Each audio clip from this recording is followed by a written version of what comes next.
5 ಮುಖ ಇರುವಂತಹ ಈಶ್ವರನ ದೇವಸ್ಥಾನ ಟಿ ನರಸೀಪುರ ಸುತ್ತಮುತ್ತ ನೀವು ಎಲ್ಲೂ ಸಹ ನೋಡಿರೋದಕ್ಕೆ ಸಾಧ್ಯ ಇಲ್ಲ. ನಿಲ್ಸೋಗೆ ಗ್ರಾಮದಲ್ಲಿ ಇದೇ ಮೊಟ್ಟ ಮೊದಲ ಬಾರಿಗೆ ಈ ಒಂದು ದೇವಸ್ಥಾನವನ್ನು ನಿರ್ಮಾಣ ಮಾಡ್ತಾ ಇದ್ದಾರೆ. ಬನ್ನಿ, ದೇವಸ್ಥಾನದ ಬಗ್ಗೆ ಪೂರ್ತಿ ಮಾಹಿತಿನ ನಾನು ನಿಮಗೆ ತಿಳಿಸ್ಕೊಡ್ತೀನಿ. ಬನ್ನಿ ಸ್ನೇಹಿತರೆ.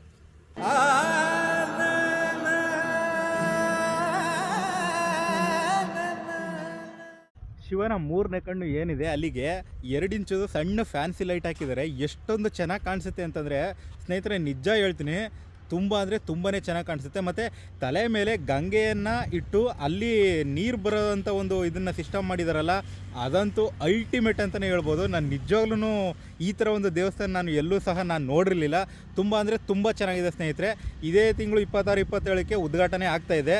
ನೀವು ಸಹ ಬನ್ನಿ, ಈ ಒಂದು ಸಮಾರಂಭದಲ್ಲಿ ನೀವು ಸಹ ಪಾಲ್ಗೊಳ್ಳಿ ಸ್ನೇಹಿತರೆ.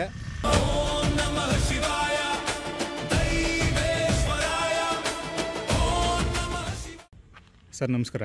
ನಮಸ್ತೆ ಸರ್, ನಿಮ್ಮ ಹೆಸರು ಸರ್? ರವಿ ಅಂತ ಸರ್. ಯಾವ ಊರು ಸರ್? ನಂದು ನೇಟಿವ್ ಶಿಂಗನಲ್ಲೂರು, ಕೊಳೆಯಾಲ ತಾಲೂಕು. ಸರ್, ಇವಾಗ ಇಲ್ಲಿ ಶಿವನ ವಿಗ್ರಹವನ್ನು ನೀವು ಇದು ನಿರ್ಮಾಣ ಮಾಡಿದ್ದೀರಾ, ಅಂದರೆ ಇದರ ಒಂದು ಪೂರ್ತಿಯಾಗಿ ಕೆತ್ತನೆ ಎಲ್ಲ ನೀವೇ ಮಾಡಿದ್ದೀರಾ ಸರ್?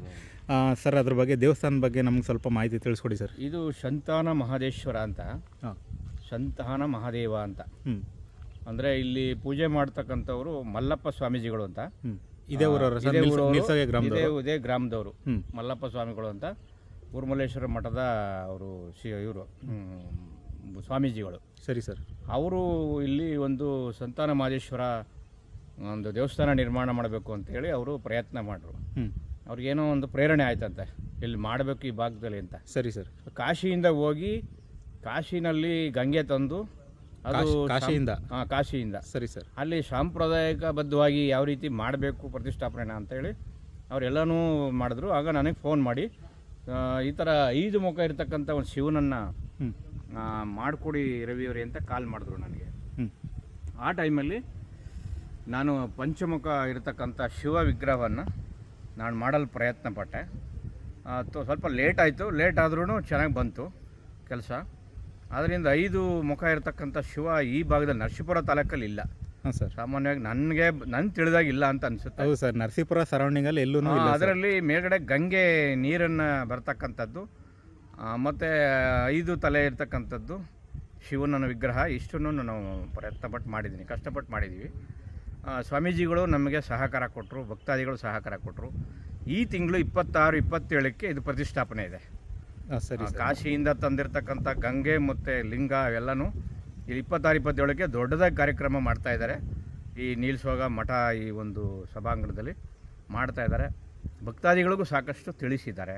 ಸರಿ ಸರ್, ಅನೇಟ್ ಮಾಡಿದ್ದಾರೆ. ಸರ್, ಇವಾಗ ನೀವು ಈಶ್ವರನ ಪ್ರತಿಮೆ ಮಾತ್ರ ಮಾಡ್ತೀರಾ ಅಥವಾ ಬೇರೆ ಇನ್ನೂ ಯಾವ ದೇವರುಗಳ ಪ್ರತಿಮೆ? ಎಲ್ಲ ನಾನು ಇಂಥ ದೇವರು ಅಂತಿಲ್ಲ, ಎಲ್ಲ ಬುದ್ಧ, ಬಸವ, ಅಂಬೇಡ್ಕರ್, ಮತ್ತು ಎಲ್ಲ ರಾಮ, ಲಕ್ಷ್ಮಣ, ಸೀತೆ, ಹೆಚ್ಚು ಗುರುಮಲ್ಲೇಶ್ವರ, ಬಸವೇಶ್ವರ, ಈ ಥರ ಎಲ್ಲ ಸ್ಟ್ಯಾಚ್ಯೂಗಳನ್ನು ಮಾಡೋ ಪ್ರಯತ್ನ ಮಾಡಿದೆ. ನಾನು ಮೊದಲು ಆರ್ಟಿಸ್ಟು, ಮೂಲತಃ ಚಿತ್ರಕಲಾವಿದ. ನಂತರ ಇತ್ತೀಚೆಗೆ ಶಿಲ್ಪಕಲೆಗೆ ನಾನು ಹೆಚ್ಚು ಒಲವು ಕೊಟ್ಟು, ಈಗ ಭಕ್ತಾದಿಗಳು ಕೂಡ ಮತ್ತು ಮಾಡಿಸೋಂಥ ವ್ಯಕ್ತಿಗಳು ಕೂಡ ಹೆಚ್ಚು ವಿಗ್ರಹಗಳನ್ನೇ ಸಿಮೆಂಟಿನಲ್ಲಿ ನನಗೆ ಮಾಡಲು ಉತ್ತೇಜನ ಕೊಡ್ತಾ ಇದ್ದಾರೆ. ಅದರಿಂದ ನಾನು ಮಾಡ್ತಾ ಇದ್ದೀನಿ.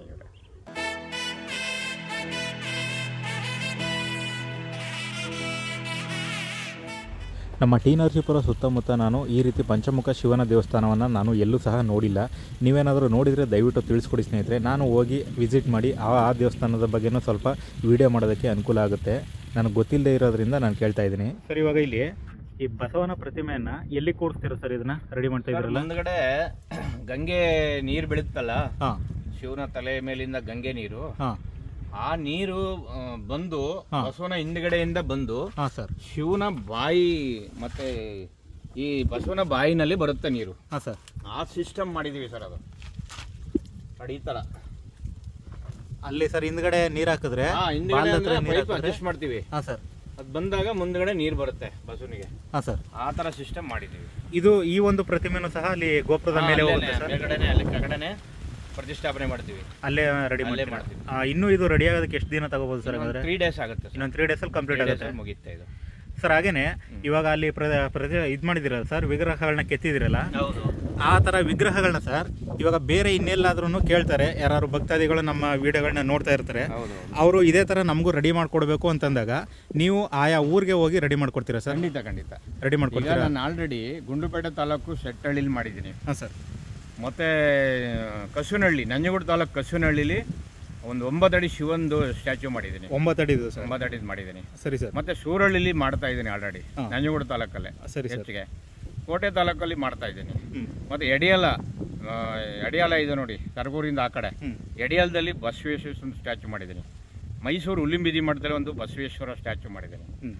ಮತ್ತು ಹೀಗೆ ಎಲ್ಲಿ ಯಾರು ಹೇಳ್ತಾರೆ ನನ್ನ ನಂಬರ್ ಇದೆ. ಹಾಂ ಸರ್. ನನ್ನ ನಂಬರ್ ಬಂದು 9108252608. ಸರಿ ಸರ್. ಇನ್ನೊಂದು ಸರಿ ಹೇಳ್ತೀನಿ, 9108252608. Okay sir. ಆ ನಂಬರಲ್ಲಿ ನಾನು ಕಾಲ್ ಮಾಡ್ತಾರೆ, ನಾನು ಆ ಸ್ಥಳಕ್ಕೆ ಹೋಗಿ ಮಾಡ್ತೀನಿ. ಸರಿ ಸರ್.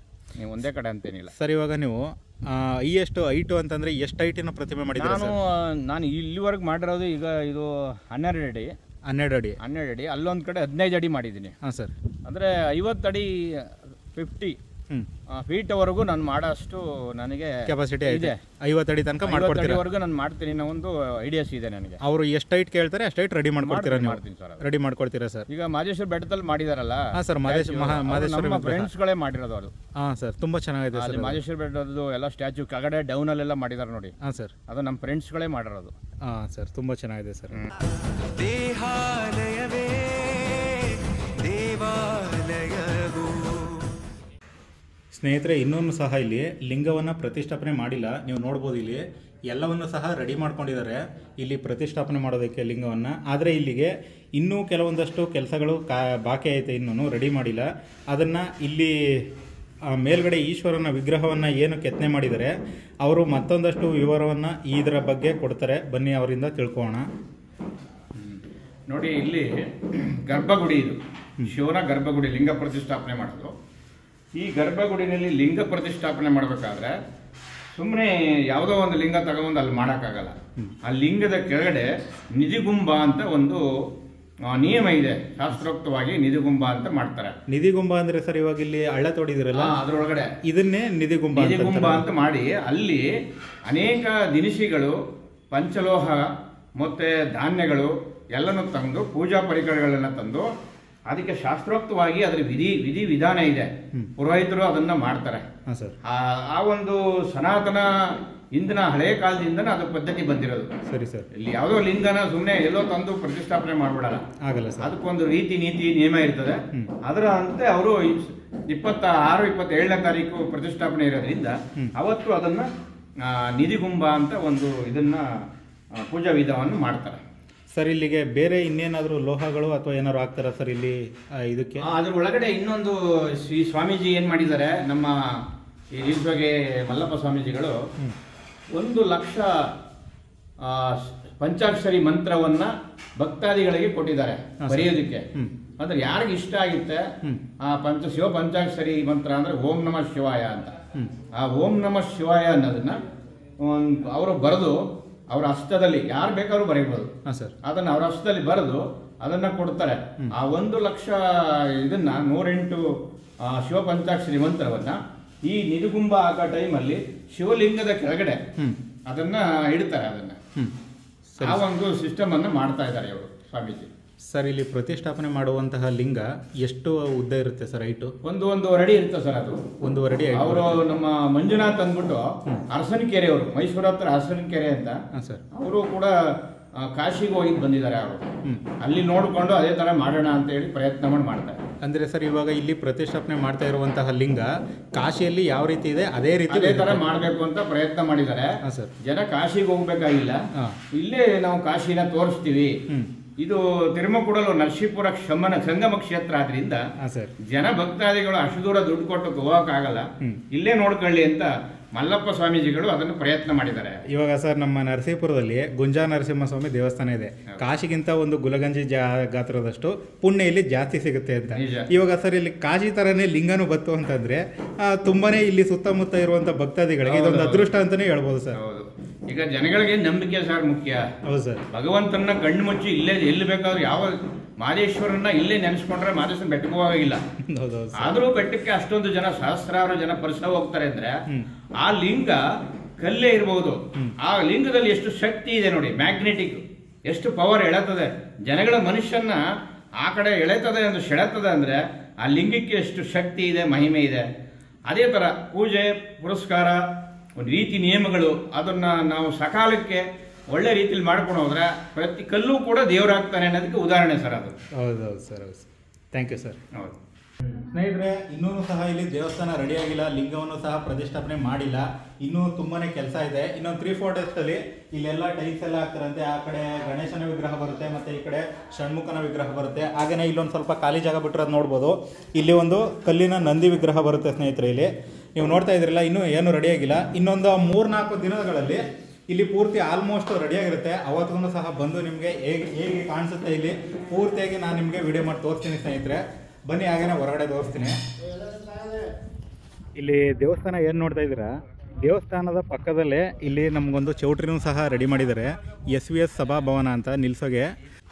ಹೆಚ್ಚು ಕಮ್ಮಿ ಒಂದು 250ರಿಂದ 300 ಜನ ಆರಾಮಾಗಿ ಕೂತ್ಕೊಂಡು ಊಟ ಮಾಡ್ಬೋದು. ಅಷ್ಟೊಂದು ವಿಶಾಲವಾದ ಒಂದು ಊಟದ ಹಾಲಿನ ಸೌಲಭ್ಯನೂ ಇದೆ.